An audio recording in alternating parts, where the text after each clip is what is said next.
소상공인 기심전결, 기초부터 심화까지 초소자본 창업의 첫 장사 불패의 비밀 2부 강의 시작하겠습니다.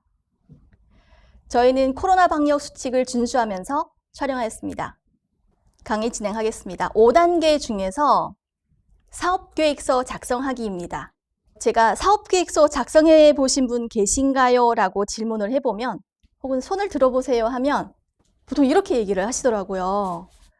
그런 건 대기업에서나 작성하는 거 아니에요? 작은 가게 하면서 무슨 사업계획서를 쓰는 거예요? 이런 분들이 사실 대부분이세요.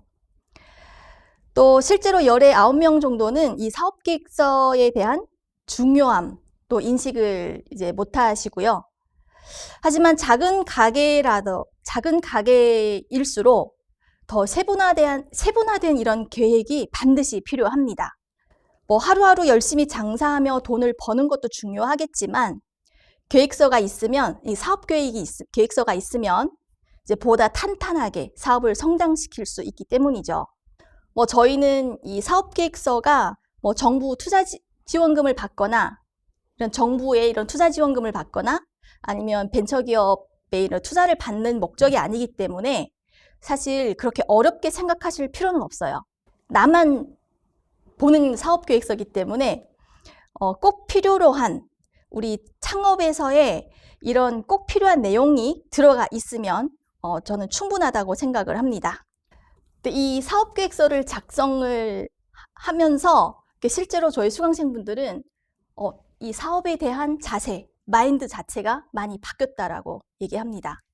사실 제가 오늘 사업계획서 양식을 보면서 같이 좀 설명을 드리려고 했었는데 지금 일단 링크 연결이 안 되는 관계로 제가 일단은 사업계획서에 들어가는 부분에 대해서만 설명을 드리고 만약에 샘플이 필요하신 분들은 이제 추후에 저희가 링크로 다시 한번 걸어드리겠습니다. 사업계획서에는 크게 사업 개요, 그러니까 내가 왜 아까 했던 질문 중에 한 가지 들어가는 거죠. 내가 이 사업을 왜 하는지, 동기부여, 아니면 목적, 이런 부분들을 사업 개요에 간단하게 적어주시고요. 두 번째는 작은 계획이에요. 사실 창업에서 제일 중요한 게 돈이 아니겠습니까? 돈을 많이 버는 것도 중요하지만 이 돈을 어떻게 효율적으로 이용을 해서 좀 더 창업을 잘할 수 있는지, 이게 더 중요하기 때문에 내가 필요한 자금, 전체 유용할 수 있는 자금이 어느 정도 규모이고 이 자금을 어떻게 조달을 할 것이며 이런 걸 좀 더 체계적으로 작성해 보는 게 중요하고요. 다음에 생산 계획이 중요해요. 내가 어떤 제품을 판매할 건지, 앞서 설명드렸던 아이템이죠. 나는 예를 들어 샌드위치를 판매를 한다고 하면 샌드위치를 하루에 몇 개씩 포장으로 할 건지 배달로 할 건지 이런 고민을 한번 해보시는 거죠. 그리고 이제 판매할 계획, 매장 오픈은 몇 시간을 할 계획이고, 아르바이트생이 몇 명이고, 내가 혼자 할 수 있는 부분인지, 이런 부분도 사업계획서를 작성을 하면서 한번 고민을 해보는 시간을 가지면 좋을 것 같고, 여기에 손익분기 매출 계산이 이제 제가 뒤에서 설명을 드리겠지만, 전반적인 사업계획서 작성에서 꽃이라고 보시면 돼요. 사업계획서 작성하는 중에서 제일 마지막 부분에 손익분기 매출 계산이라고 있는데 그 부분에 대해서도 제가 좀 더 구체적으로 설명을 드리도록 하겠습니다. 사실 사업계획서를 작성하는 궁극적인 목적은 돈이라고 보시면 돼요. 그래서 내 사업에 돈이 얼마나 들어가는지, 그리고 실제로 수익이 얼마나 나는지를 그냥 주먹구구식으로 머릿속에서 막 생각하는 것보다는 이렇게 서류로 체계적으로 계산을 해가면서 그 데이터에 따라서 또 가능성이 보이기도 하거든요. 그래서 어떻게 보면 저는 창업은 사업계획서 작성 전과 작성 후로 나뉜다고 해도 과언이 아니라고 생각을 해요. 그래서 간단하게라도 사업계획서는 꼭 작성해 보시는 게 좋고요. 특히 이런 소자본 창업일수록 저희가 작은 비용으로 시작을 하기 때문에 작은 손실이나 자금난에 바로 직격탄을 받게 되죠. 그럴 때는 이 계획서가 진짜 필수로 꼭 필요하다는 걸 이제 작성해 보신 분들만 알 수 있습니다. 그래서 여러분들도 사업계획서 사업 시작하기 전에 이 계획서를 꼭 한번 작성을 해 보시기 바랍니다. 사실 기타 사업계획서에서 사업 개요, 자금 계획, 생산 계획, 판매 계획 이 부분은 제가 양식을 드리면 거기에 대입해서 이제 고민을 해 가면서 적기만 하면 되는 부분이지만 이 지금부터 설명하는 사업 계획서의 꽃, 손익분기 계산은 한번 꼭 저와 함께 데이터를 대입해서 한번 계산을 해보시는 게 좋을 것 같아요.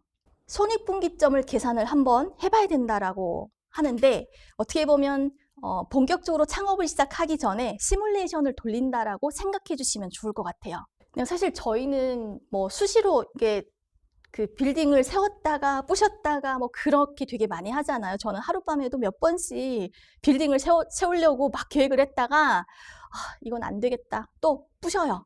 그런 경우가 되게 많이 있는데 머릿속에서 하는 것보다 내가 생각하고 있는 것을 직접 끄집어내서 작성을 하다 보면 또 얘기가 달라질 수가 있거든요. 그래서 여기에서 지금 손익분기점이란 설명을 드리면 매출과 지출이 같아서 이익도 손해도 생기지 않는 경우에 매출액을 얘기한다. 되어 있습니다. 이론적으로. 쉽게 얘기하면 매출과 지출이 만나는 지점이겠죠. 매출이 지출보다 높으면 당연히 이익이 되겠고요. 지출이 매출보다 높으면 손해를 보게 되겠죠. 네, 물론 이 경영학에서 나오는 공식이 다양하게 많이 있지만 저는 제가 회계 전공자가 아니어서인지 그 공식이 마냥 어렵게만 느껴졌어요. 그래서 저는 이 손익분기점을 계산을 할 때 나만의 방식으로 아주 쉽게 적용해서 사용을 하고 있는데 오늘 이 방식을 여러분들과 함께 공유를 해보겠습니다. 자, 바로 지금 보는 공식인데요. 일단은 손익분기점을 계산을 하려면 첫 번째, 월 고정 지출 비용이 필요해요. 월 고정 지출 비용은 일단은 매월 그냥 따박따박 나가는 그 비용을 다 항목들을 전부 다 순차적으로 정리를 하면 되거든요. 그렇게 했을 때 전체 합계 금액이 어느 정도인지 그 금액이 이 첫 번째 칸에 들어가면 되겠습니다. 예를 들면 고정지출 비용에는 어떤 게 있을까요? 월세가 당연히 1순위가 될 거고요. 월세는 진짜 한 번도 빠지면 안 되겠죠. 이제 월세가 들어갈 거고 전기세나 관리비 그리고 이제 렌탈. 처음에 오픈하실 때 초기 투자금이 좀 부담스러우실 경우는 냉장고나 아니면 오븐이나 정수기나 이런 부분들을 다 렌탈해서 사용하시는 분들이 많으신데 요 렌탈 비용도 월 고정 지출 비용에 포함될 거고요. 그리고 이제 청소업체 만약에 있다라고 하면 이제 청소업체 비용도 들어갈 거고 이제 이 뒷부분에서 제가 소개하게 될 적금 만약에 있다. 그러면 적금도 저는 고정 비용에 함께 계산을 해야 된다라고 얘기를 하고 있습니다. 이렇게 다달이 고정으로 내야 하는 돈들이 생각보다 꽤 많이 있어요. 하나라도 놓치지 마시고 가급적이면 다 포함해서 계산하는 게 훨씬 더 정확할 수가 있습니다. 두 번째는 인건비예요. 인건비는 1인 매장이라고 해도 사실 혼자서 처음부터 마감 시간까지 혼자서 운영하기는 쉽지는 않거든요. 이제 그럴 경우에는 중간에 잠시라도 한 2시간 정도라도 요즘에 아르바이트생을 고용하거나 아니면 잠깐씩 도와주실 수 있는 분들을 섭외하게 되실 거예요. 그럼 인건비가 당연히 들어가는 건데 이 중에서 우리 사장님들이 제일 많이 놓치는 부분이 바로 본인 자신의 인건비는 계산을 안 하시더라고요. 그렇다고 해서 매장을 운영하는데 사장님이 안 나오시는 건 아니시거든요. 오토 매장처럼 아예 안 나오면 상관없는데 그냥 대부분은 그냥 들어오는 매출에 나가는 돈 다 빠지고 남는 돈이 있으면 이게 내가 이번 달 번 돈이구나 이렇게 생각하시는 분들이 굉장히 많으신데 본인이 일을 하시잖아요. 사실 우리 사장님들 평균 근로시간이 15시간이라고 해요. 우리 자영업자 사장님들이. 그러면 1시간에 최소 급여를 적용을 해도 하루에 최소 10만 원 이상의 인건비가 발생을 해야 되는데 이 부분 자체를 아예 다 누락을 하는 경우가 많기 때문에 저는 이 인건비 부분에 사장님 급여 그리고 아르바이트생 급여 다 포함해서 적으라고 얘기를 합니다. 그리고 또 한 가지 놓치는 부분은 바로 투자 수익률이에요. 투자 수익률이 왜 필요하지? 라고 하시는 분들이 지금 많이 계실 텐데요. 생각해 보세요. 우리 창업을 하시잖아요. 자금이 필요하다고 했었죠. 자금을 조달을 해야 되는데 이 자금은 어디에서 나올까요? 뭐 은행에서 대출을 받던 아니면 지금까지 부었던 적금을 해약을 하던 아니면 퇴직금을 받던 다 목돈이 들어가잖아요. 근데 만약에 우리가 이 목돈을 창업을 안 하고 은행에 적금을 넣는다고 생각해 보세요. 1년에 최소 1.8에서 2% 이상의 수익이 발생이 될 수 있단 말이죠. 근데 저희는 이 수익을 과감하게 포기하고 창업에 투자를 했기 때문에 제가 이 창업을 안 했을 때 발생되는 수익 부분, 저는 보통 2%에서 3%대를 투자 수익률로 계산해서 이 손익분기 매출을 계산을 할 때 적용을 하라고 얘기를 하죠. 그래서 이 부분도 빠뜨리지 말고 꼭 해주셨으면 좋겠고요. 또 한 가지 있어요. 감가상각이에요. 뭐냐면 우리가 오픈을 하는데 뭐 테이블도 구매를 해야 되고 냉장고도 사야 되고 뭐 의자도 사야 되고 구입할 게 한두 가지가 아니에요. 근데 이런 시설물들은 한 번 구입을 하면 평생 쓰는 게 아니잖아요. 보통 이제 회사에서는 이 감가상각 기준을 5년으로 봐요. 그래서 저는 이 5년 동안 그 차감을 하게 되는 비용이 있어요. 제가 분명히 1,000만 원을 투자를 해서 이 시설을 장비들을 구입을 했는데 5년 뒤에 똑같이 1,000만 원 가치가 있다라는 그 보장은 없잖아요. 그래서 저는 이 1,000만 원이 5년 내에 감가상각이 될 수 있게 하기 때문에 저는 5년으로 나눠서 만약에 저희가 1,000만 원을 투자했다. 그러면 5년 60개월로 나눠서 월 비용도 이 손익분기 계산점에 함께 포함해서 계산을 하는 게 정확하다고 설명을 합니다.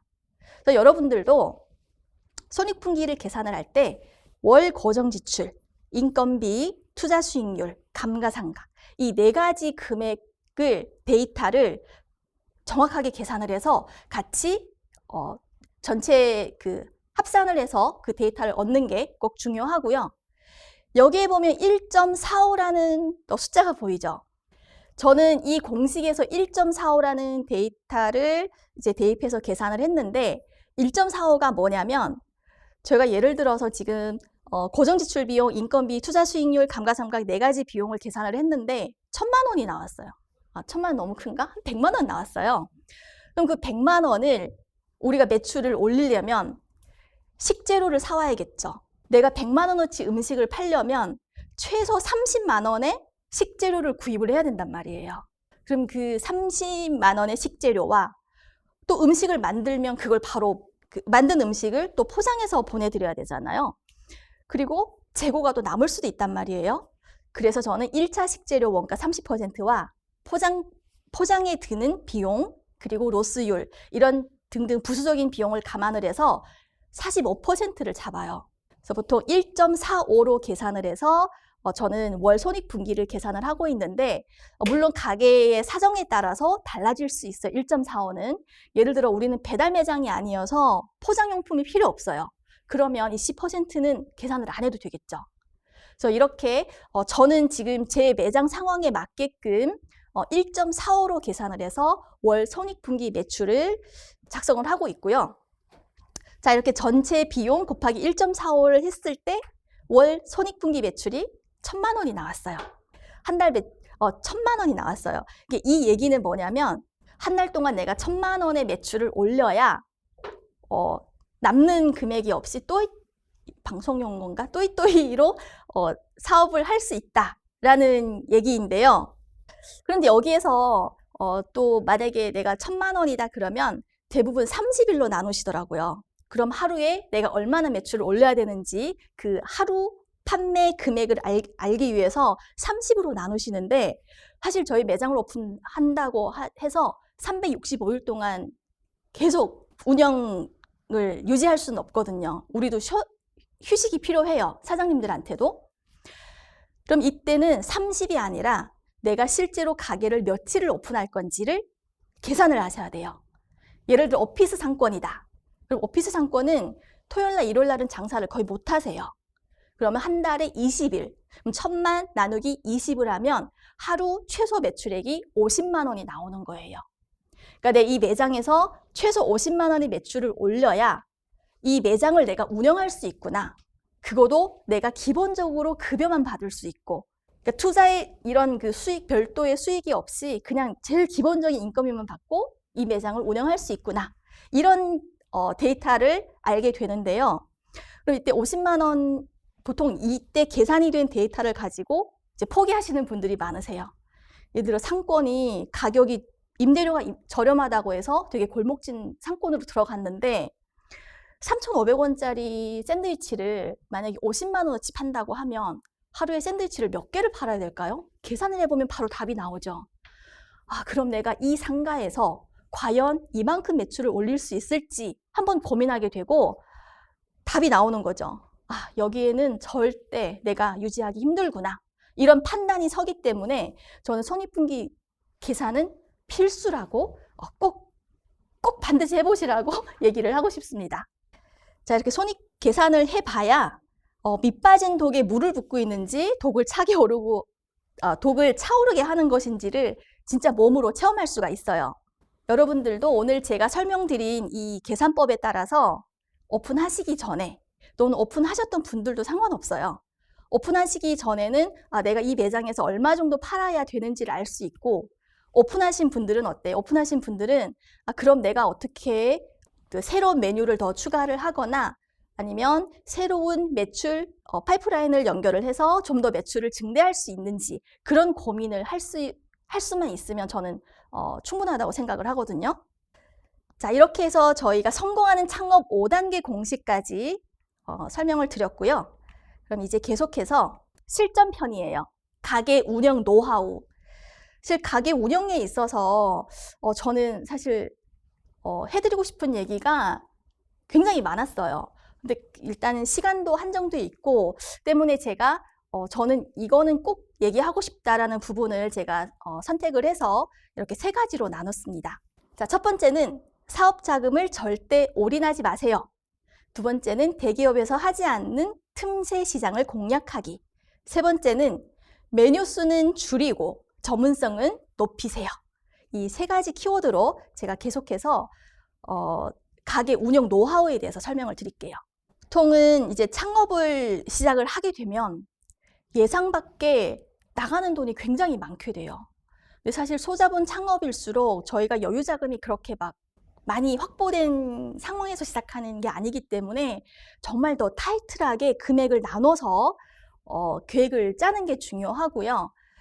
사실 사업 해보신 분들은 아시겠지만 돈줄이 이게 쪼달리기 시작을 하면 정말 흔들리게 돼요. 멘탈이 흔들리게 돼요. 그러니까 일단은 집중이 안 되고, 그러니까 뭐든 닥치는 일도 하다 보면 퀄리티가 떨어지게 되고, 그러다가 이제 폐업까지 이르게 되는 경우가 훨씬 더 많죠. 그래서 저는 좀 더 이제 사실 돈 자체가 여유일 수가 있어요. 심적인 엄청나게 큰 여유가 생긴다라는 얘기를 제가 해드리고 싶은데, 사업 자금을 저는 만약에 제가 3천만 전체 다 유용 가능한 자금을 전체 다 합했을 때 한 3천만 정도 있다라고 생각을 하면 제가 오늘 예를 들어서 저는 이렇게 좀 배분을 하고 싶어요. 저는 부동산 임대료의 한 40%를 할애를 할 것 같아요. 자, 여기에 보면 3천만 원에 40%면 1,200만 정도 됩니다. 1,200만 원에는 이제 공인중개 수수료가 들어갈 거고요.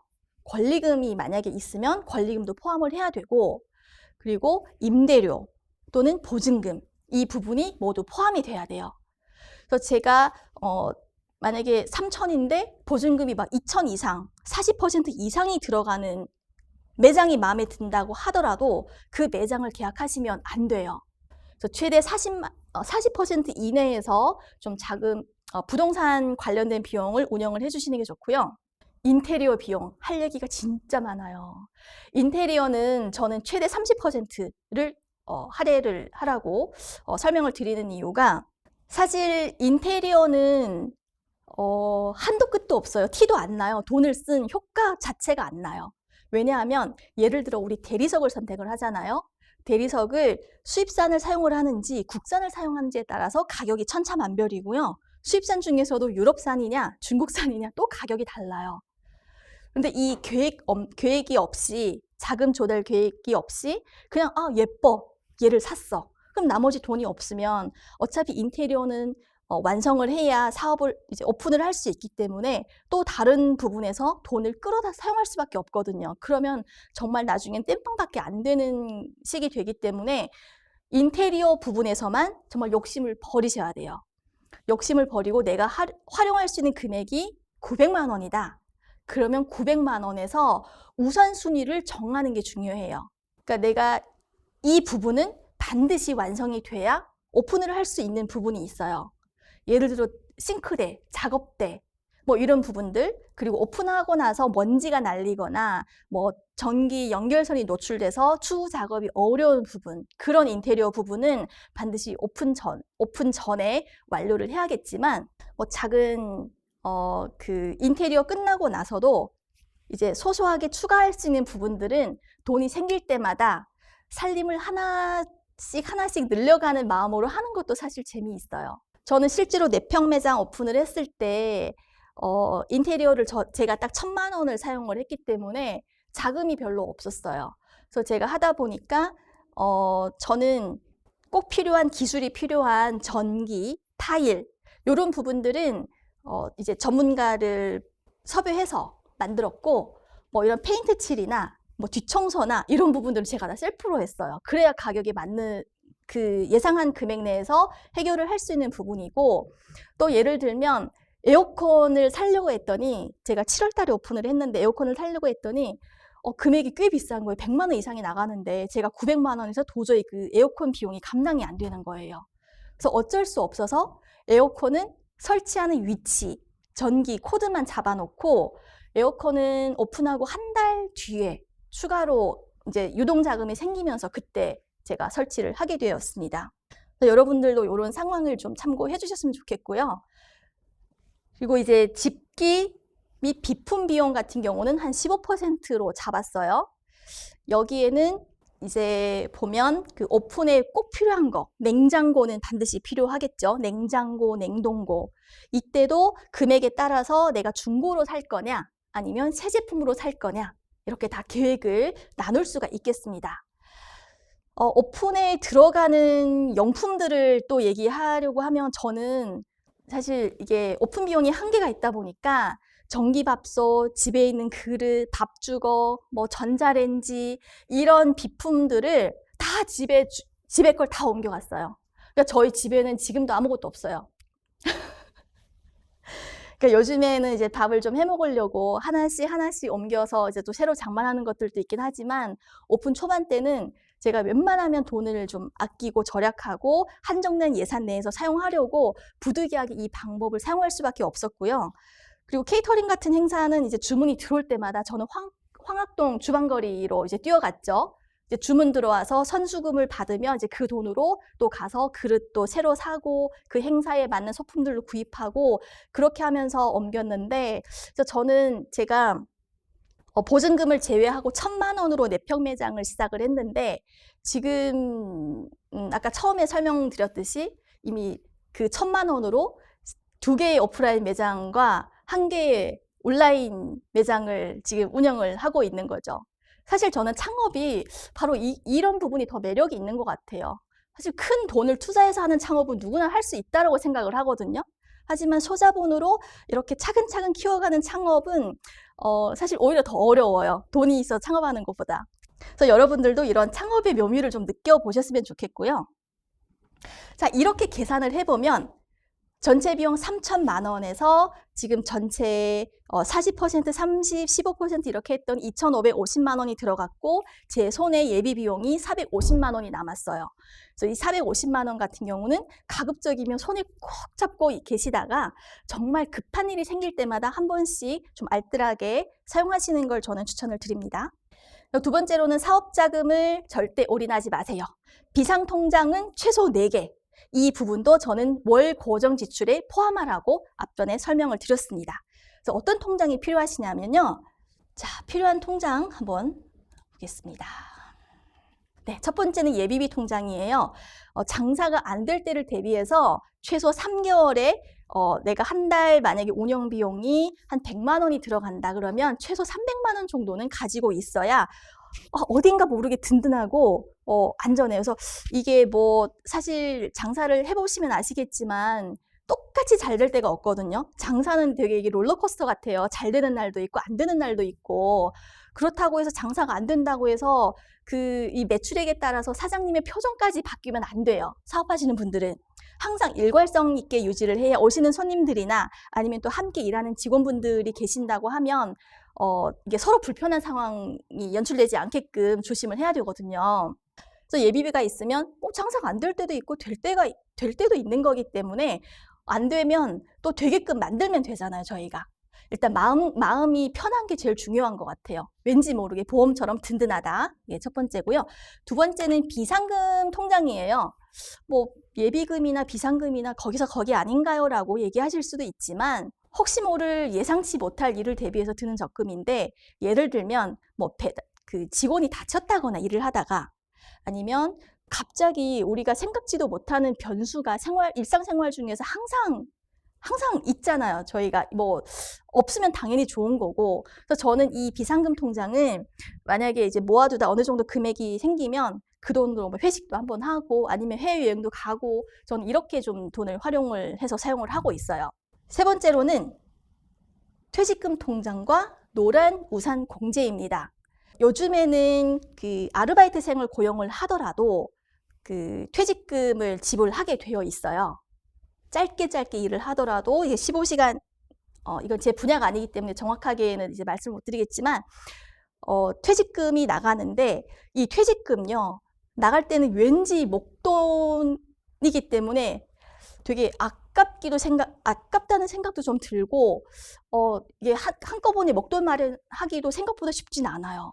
그래서 만약에 직원분들이 있으시다고 하면 퇴직금은 반드시 매월 정기적금으로 이제 그 준비를 하는 게 정말 중요합니다. 또 우리 사장님들도 들으셔야 되잖아요. 직원분들만 챙기지 마시고 사장님들 같은 경우는 노란 우산 공제를 저는 꼭 들으라고 추천을 드리고 싶고요. 노란 우산 공제가 좋은 점이 뭐냐면 요즘에 정말 흔하지 않는 그 독복리 이자예요. 그리고 세금 공제가 돼요. 또 더 좋은 거는 우리가 만약에 급하게 자금이 필요한 일이 생겼다. 그럴 경우에는 이 노란 우산 공제를 담보로 대출을 받을 수 있어요. 좀 더 저금리로. 그래서 저는 이런 여러 가지 혜택들이 있기 때문에 안타깝게도 이 금액이 월 100만 원, 최대 100만 원밖에 안 돼요. 저는 이 100만 원을 우리 사장님들이 정말 꼭 그 적금을 좀 부었으면 좋겠습니다. 자, 마지막으로 세금 통장이에요. 사업을 이미 시작하신 분들은 아시겠지만 매출이 저희 통장에 들어왔잖아요. 매출 금액이. 근데 이 돈이 전부 다 저희 건 아니잖아요. 거기에 10% 부가세가 포함된 비용이에요. 이 10%는 저희가 부가세 신고 기간에 1년에 일반 사업자 같은 경우는 2번에 나눠서 다시 납부를 해야 되는 비용인데 또 아마 저도 마찬가지예요. 왠지 이 세금은 너무 아깝다는 생각이 들고 갑자기 큰 돈이 나가버리면 한동안은 의욕이 상실돼요. 막 일하고 싶지도 않아지고. 그래서 저는 작년부터 들었어요. 저는 한 2년 동안 이렇게 직격탄을 맞고 한 며칠 동안 이제 충격에서 허우적거리다가 이제 작년부터 이 세금 통장을 따로 만들어서 들고 있는데요.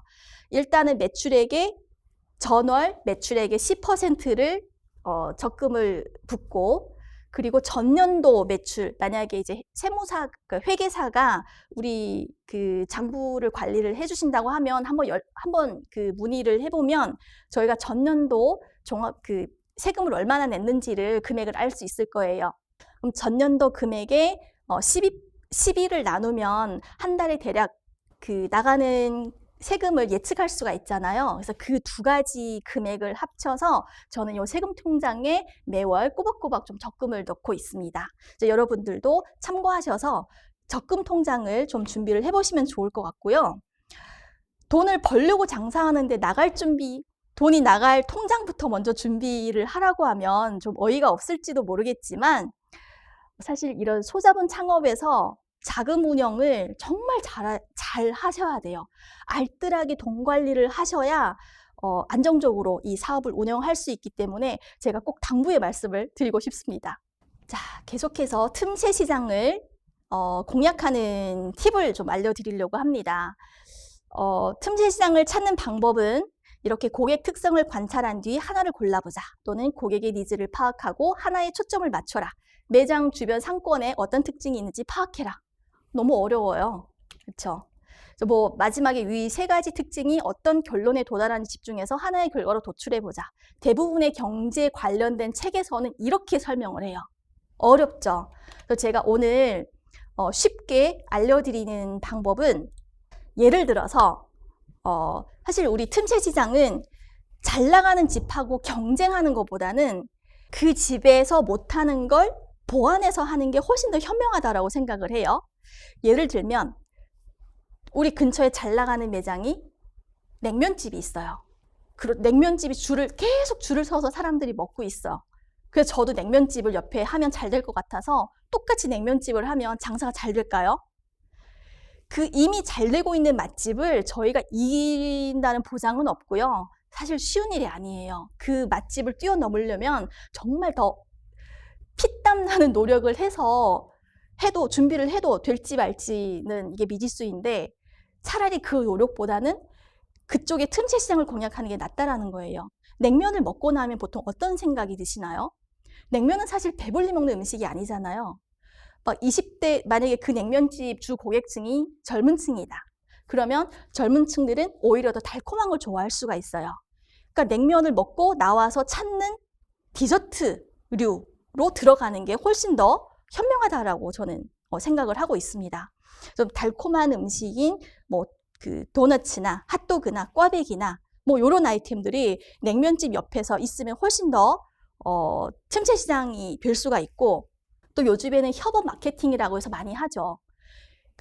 우리 집에서 냉면을 먹고 쿠폰을 주면 옆에 있는 카페에서 커피를 마셨을 때 10% 할인해 주고, 서로 이렇게 상생할 수 있는 마케팅을 같이 하는 걸 협업 마케팅이라고 하는데, 서로 우리 거리에 있는 상인분들이 상인위원회를 구성을 해서 이런 그 마케팅을 좀 많이 하고 있는 추세이기 때문에 서로 보완할 수 있는 아이템이 훨씬 더 좋다. 그게 바로 틈새 시장이다라는 얘기를 드리고 싶습니다. 자, 또 그 틈새 시장을 좀 이해하시는데 어려움이 있으셔가지고 도미노 피자에 대해서 한번 얘기를 하려고 해요. 사실 도미노 피자는 저희 피자 업계에서의 전형적인 후발주자이죠. 저희 피자헛과 미스터 피자가 한때는 업계 1, 2위를 다투고 있을 때 도미노 피자가 어때요? 후발주자로 들어왔어요. 근데 도미노 피자가 선택한 경영 방식은 매장 운영이 아니에요. 오히려 배달, 그것도 30분 이내 배달 보증 서비스를 도입을 해서 들어왔어요. 그러다 보니 어느 순간 업계 1위가 된 거예요.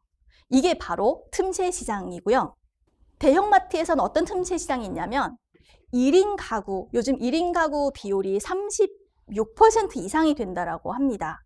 그래서 1인 가구를 위한 소포장 식재료, 한 끼만, 된장찌개 한 끼를 끓여 먹을 수 있는 감자, 오히려 다 씻어서 껍질 깔고 세척 손질된 그런 감자도 진공 포장으로 판매를 하고 있고, 파도 요즘에 한 뿌리씩 이렇게 손질해서 판매를 하고 있더라고요. 이런 것도 틈새 시장이 될 수가 있고, 요즘에는 너무 이제 열풍적인 인기를 끌고 있는 밀키트, 배달 음식이 너무 이제 흔하게 접하다 보니까 집에서 좀 더 간단하게 직접 만든 음식처럼 드시고 싶으신 분들이 선택하는 게 밀키트 제품입니다.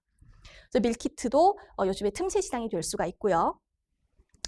혼술족, 이런 회식이나 아니면 이게 지인 간의 만남이 줄어들면서 요즘에는 집에서 직접 다 술을 혼자서 드시는데, 이런 분들을 대상으로 과일 향이 나게끔 온도를 조금 더 도수를 조금 더 낮춘 그런 술 주류들이 지금 많이 나오고 있습니다.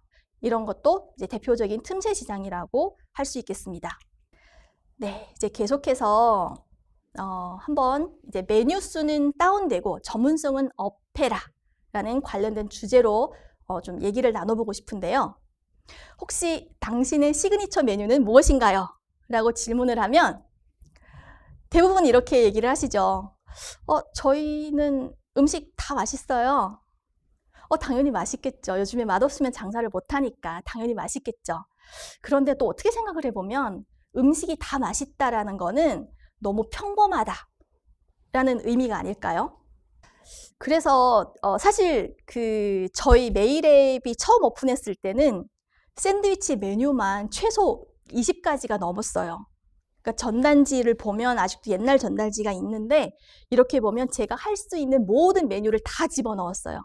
저는 메뉴가 많아야 고객들이 막 몰릴 것 같고 더 많이 선택해 줄 것 같고 매출도 높아질 것 같아서 일단 메뉴로 승부를 보려고 했었는데 딱 2주 만에 제 판단이 틀렸다라는 걸 저는 알게 되었어요.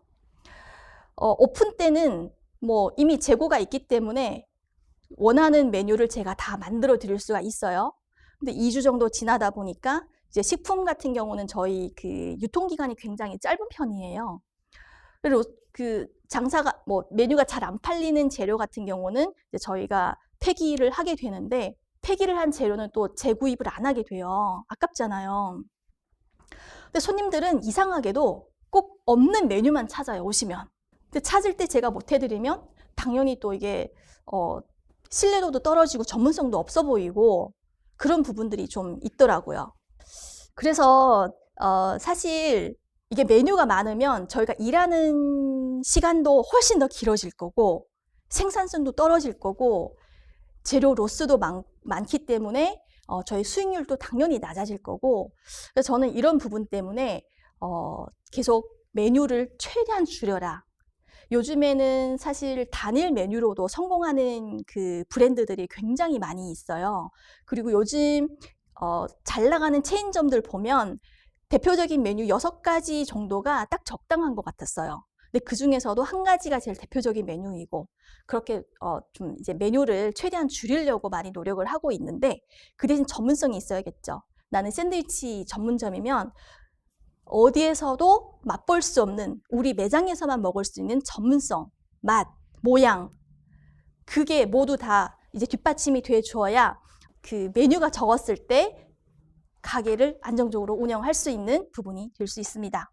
자, 그러면 시그니처 메뉴를 되게 어려워하시는데 제 나름대로 저는 제가 시그니처 메뉴를 만드는 공식이 있어서 오늘 이 시간에 또 한번 함께 공유를 해보겠습니다. 자, 시그니처 메뉴 만들기에는 일단 첫 번째는 내가 잘 할 수 있는 메뉴와 뭐 만들 수 있는 메뉴도 상관없어요. 그러니까 그 메뉴를 우선 모두 다 적어보세요.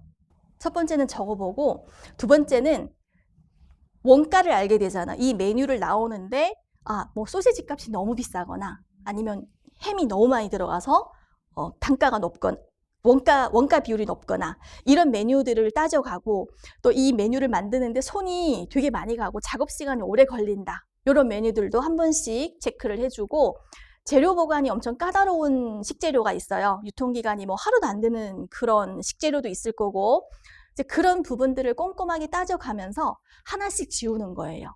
그러니까 다 지우다 보면 제일 마지막에 남는 메뉴가 이제 우리의 시그니처 메뉴로 확정될 확률이 굉장히 높은 메뉴이고요.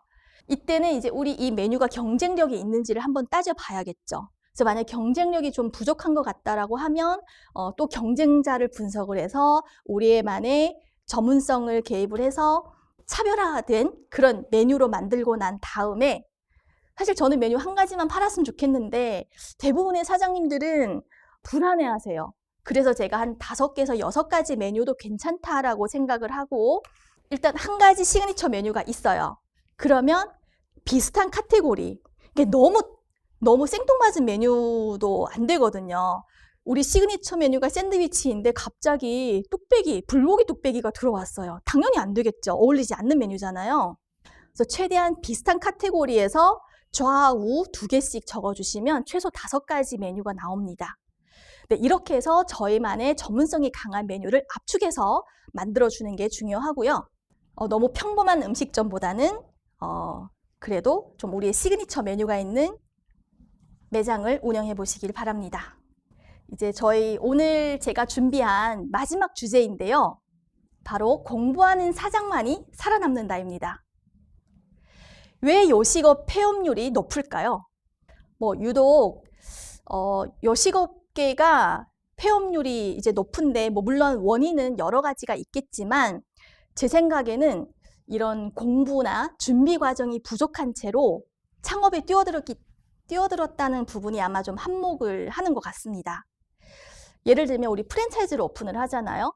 그러면 준비 기간이 보통 한 최대 2주예요. 보통 일주일에서 2주 정도 이제 교육을 받고 바로 가게를 오픈을 하시는 분들이 의외로 되게 많으시고, 보통 이제 창업을 되게 쉽게 생각하시더라고요. 직장 다니다가 막 스트레스를 받으면, 저도 그랬어요. 직장을 항상 사표를 이렇게 지니고 다니잖아요. 그냥 들어서 때려치우고 창업이나 할까? 이렇게 창업을 되게 쉽게 생각하시는데, 생각해보면 주변에 피아노 학원 있죠. 피아노 학원을 오픈하시는 분들은 대부분 음대를 나오셨거나 전문 지식이 있으신 분들이 오픈을 할 수 있어요. 그리고 일식이나 중식을 오픈하시는 분들도 관련 분야에서 특히 주방장 셰프로 오랫동안 일을 하셨던 분이 대부분 오픈을 하시고, 양식은 어때요? 해외 유학을 가야 돼요. 우리나라에서 배우는 것보다는 유학파가 오픈한 음식점을 더 선호를 하고 더 잘 되기 때문에 유학까지 다녀와야 돼요. 근데 생각해보면 저도 직장인으로 오랫동안 살아왔지만, 취직을 하려면 그 걸맞는 공부를 굉장히 많이 오랫동안 하잖아요. 그리고 입사에서도 최소 3개월의 수습기가 있고, 그런 과정을 거쳐가면서 새로운 삶을 살고 있는데 창업을 너무 쉽게 생각하지 않나, 저는 그렇게 좀 생각이 들거든요. 그래서 창업도 이와 마찬가지로 정말 치열하게 배우고 또 노력을 하고, 그렇게 해야 좀 더 롱런할 수 있는 분야인 것 같습니다. 네, 제가 노포 이미지를 하나 가지고 왔습니다. 노포를 보면 어때요? 우직함이 있죠. 이게 보통은 대대로 운영을 하시면서 물려받는 경우가 더 많으신데, 이런 노포들은 사실 따로 마케팅이 필요 없어요. 이미 입소문으로 많이 알려져 있고, 또 찐팬층이 있어요. 찐팬들이 나 어릴 때 뭐 한 30년 됐어요, 뭐 이런 단골분들이 굉장히 많으시기 때문에 사실 뭐 딱히 브랜딩, 마케팅 필요 없이 이렇게 운영을 할 수 있는데, 맛 하나로만 승부를 볼 수 있는데, 사실 요즘에 창업을 하시는 분들은 이 케이스가 아니에요. 당연히 맛있어야 돼요. 맛없으면 운영이 안 되겠죠. 당연히 맛있어야 되지만, 요즘에는 맛 플러스 브랜딩, 뭐 컨셉, 마케팅까지 뒷받침이 돼야 되는데, 이 모든 것들을 사장님들이 다 배우셔야 돼요. 그러니까 저도 배우기를 정말 좋아하고, 그냥 시간만 나면 닥치는 대로 배워서 남주나 이런 그 생각을 기본적으로 깔고 있기 때문에 책도 많이 읽으려고 하고 많이 배우려고 하고 뭐든 이제 생소한 거는 좀 접해보려고 하는데, 성공적인 창업을 위해서는 이제 여러분들도, 사업을 시작하시려는 분들도 이 전문 분야의 공부를 좀 많이 해야 될 것 같다라는 얘기를 또 이 기회를 빌어서 드리고 싶고요. 이제는 다양한 분야에 대한 배움은 진짜 선택이 아닌 필수가 된 것 같습니다. 창업에 있어서 저는 창업하고 나서 진짜 외로웠어요. 제일 힘든 게 외로움이었는데, 왜냐라고 생각을 해봤더니 창업은 스스로 결정하고 스스로 그 결정한 걸 책임을 져야 되는 이런 외로운 직업인 것 같아요. 지금 회사는 전쟁터지 회사 밖은 지옥이야 라는 멘트를 제가 정말 재밌게 드라마를 봤고 되게 좋아하는 멘트인데요. 바로 미생에서 그 대사입니다. 저는 전쟁터에서도 살아봤었고 지금은 지옥에서 살아남으려고 버티고 있기 때문에, 지금 이 관심 분야를 막론하고 정말 열심히 배워서 준비해서 창업을 잘 하셨으면 좋겠습니다. 지옥에서 살아남으려면 어쩔 수 없는 것 같아요. 저희가 할 수 있는 가능한 모든 시간을 할애해서 공부하고 배우는 것밖에 없는 것 같아요. 그래서 저는 대한민국 모든 자영업자를 응원합니다. 오늘 준비한 강의는 여기에서 마치겠습니다. 감사합니다. 고생하셨습니다.